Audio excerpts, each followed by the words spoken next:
Selamat datang di teman ngopi dan tanpa ngopi. tanpa ngopi. Jadi Pagi ini. Pagi ini tanpa ngopi ya. Tapi tetap artinya ngopeni Pikiran.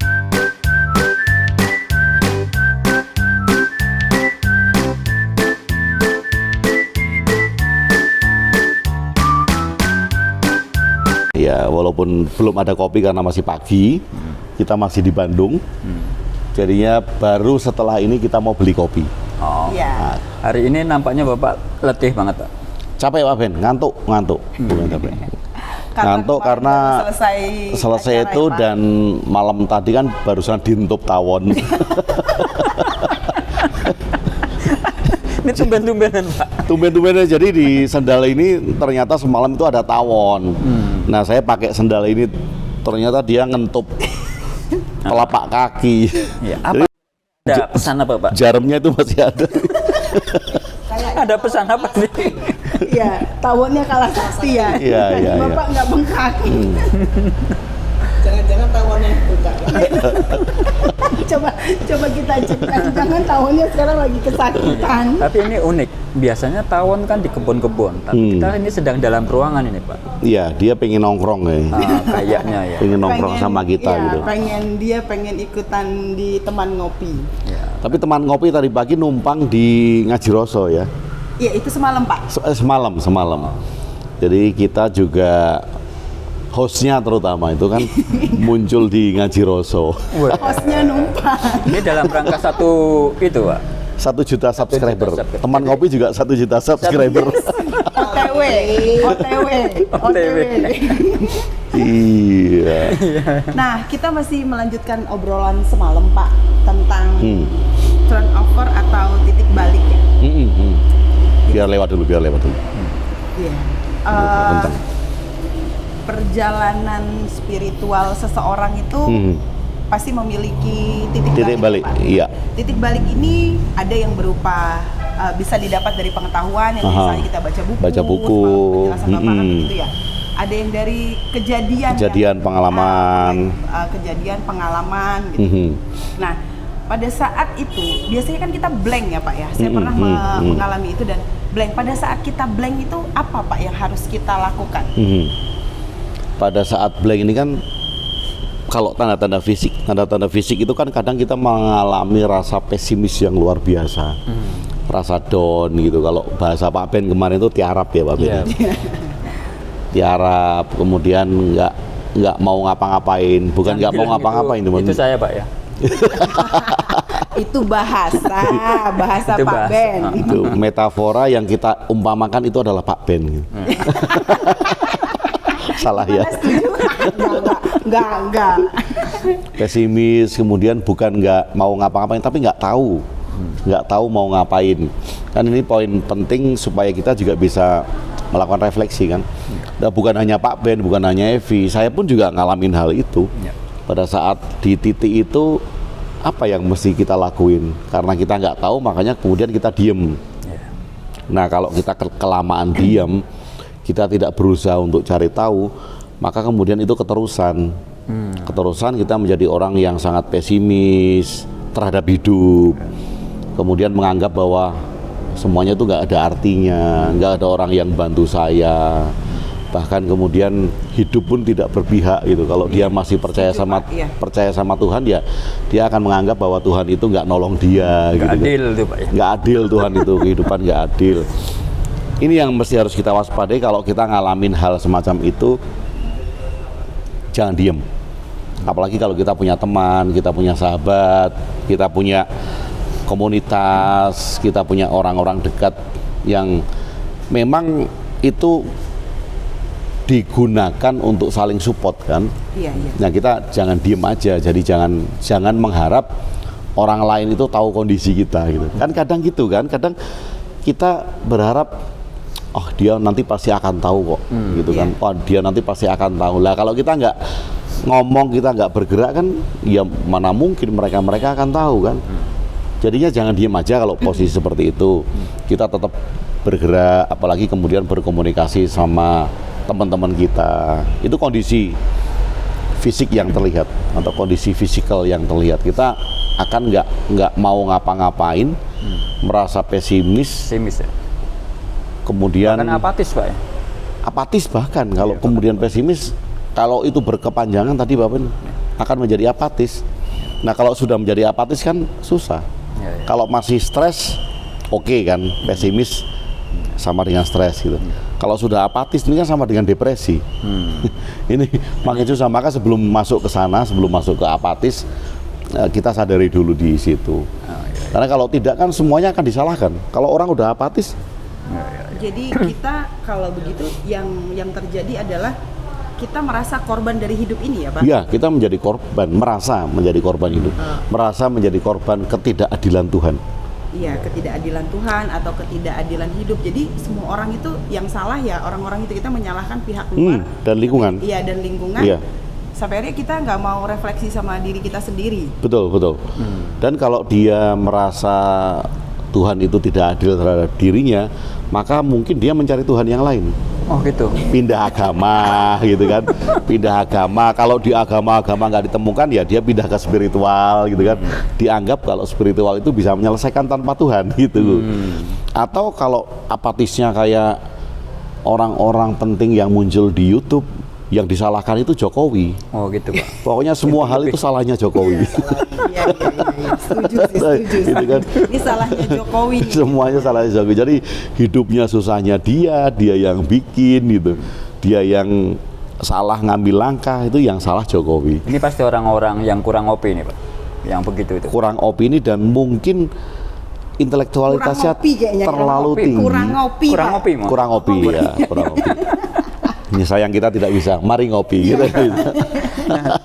Ini kalau tadi acuannya, ini ada korelasinya nggak?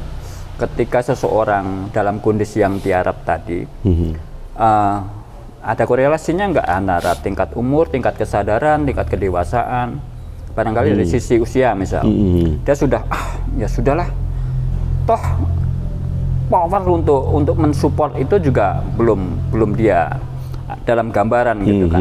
Nah, dia artinya daripada dia memunculkan ambisi yang ibaratnya apa ya istilahnya ya, gede, lebih besar keinginan gitu daripada kekuatan diri. Kekuatannya itu dia mungkin mau mengukur Pak, mengukur diri. Satu sisi itu ada korelasinya enggak. Yang kedua tingkat kesadaran. Ada enggak kaitannya?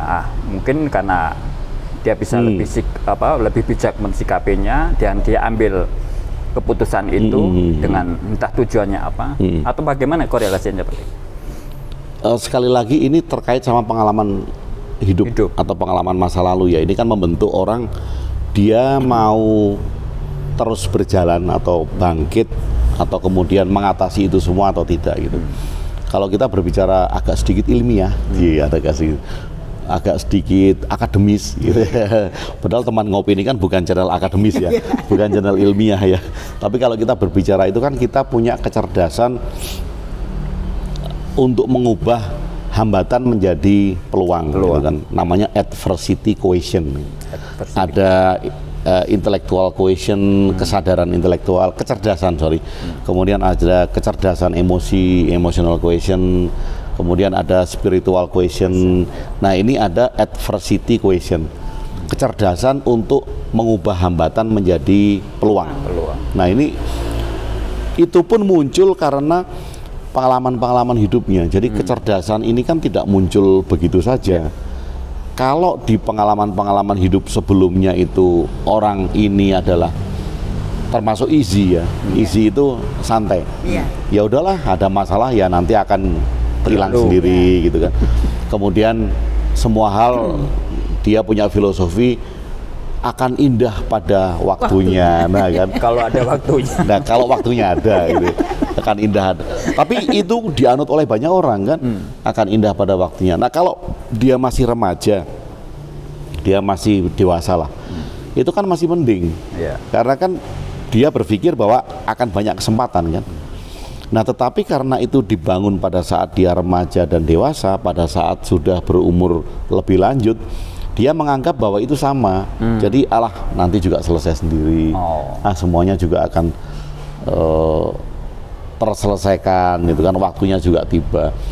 Nah ini kan karena pengalaman kan, pengalaman masa lalu, pengalaman masa muda yang siapa tahu itu juga berlaku pada saat masa-masa lanjut. Jadi referensinya masih pengalaman yang lalu. Masih, ya, Pak? tapi kan perlu disadari gini, kalau saat itu dia mengalami itu di umur 30 misal, kan probabilitas untuk hidup lebih lama masih ada kan, probabilitas loh saya katakan. Nah ini kalau sudah umur 60 misal, ya kalau umurnya sampai 80 gitu, kalau cuma 2 tahun lagi,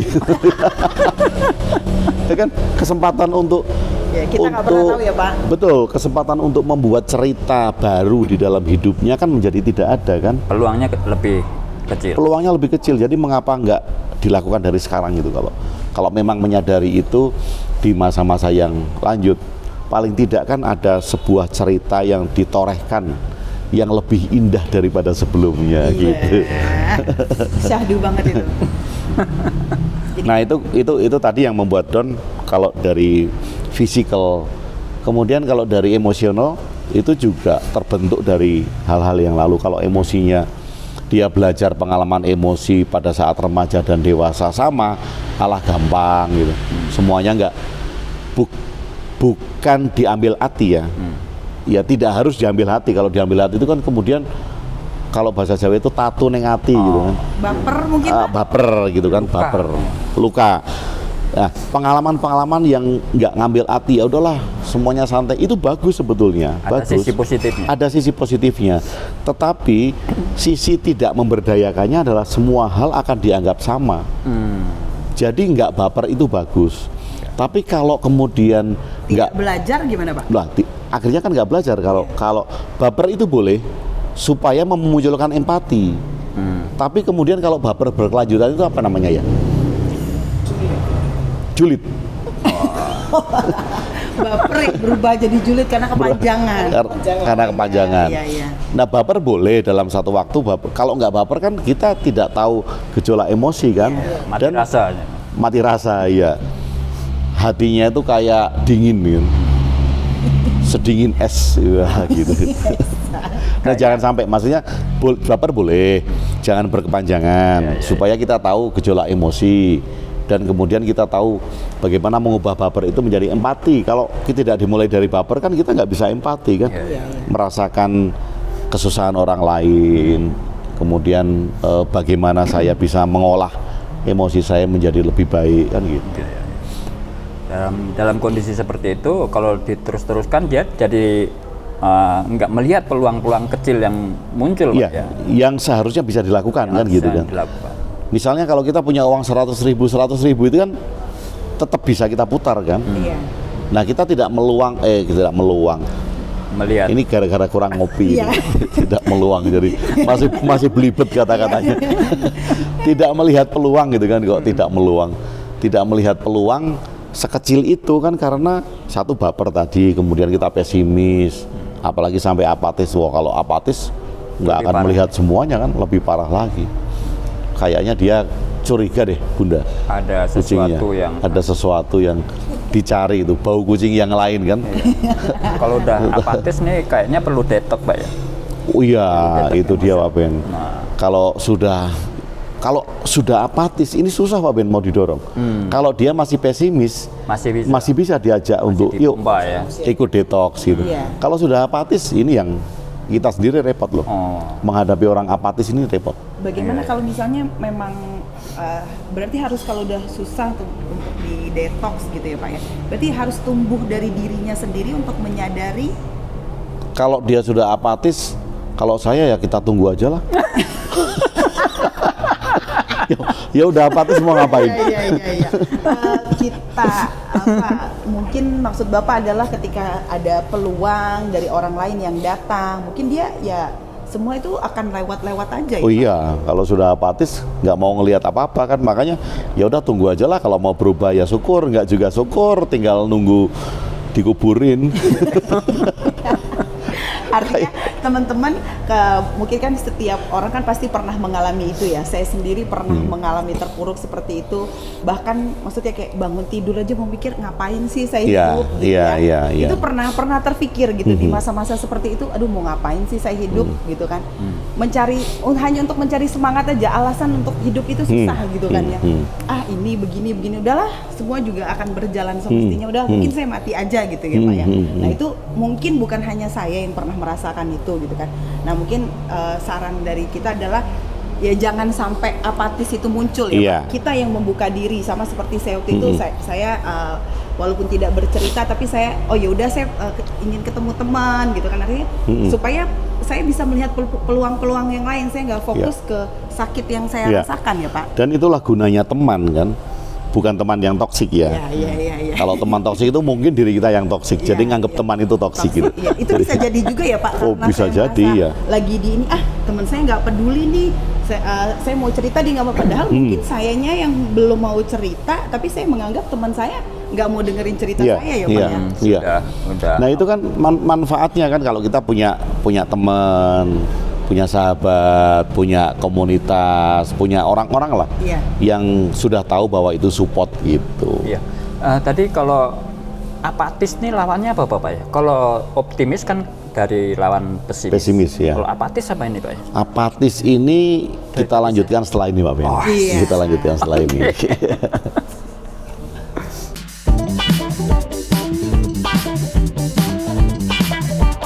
Ngopi dulu.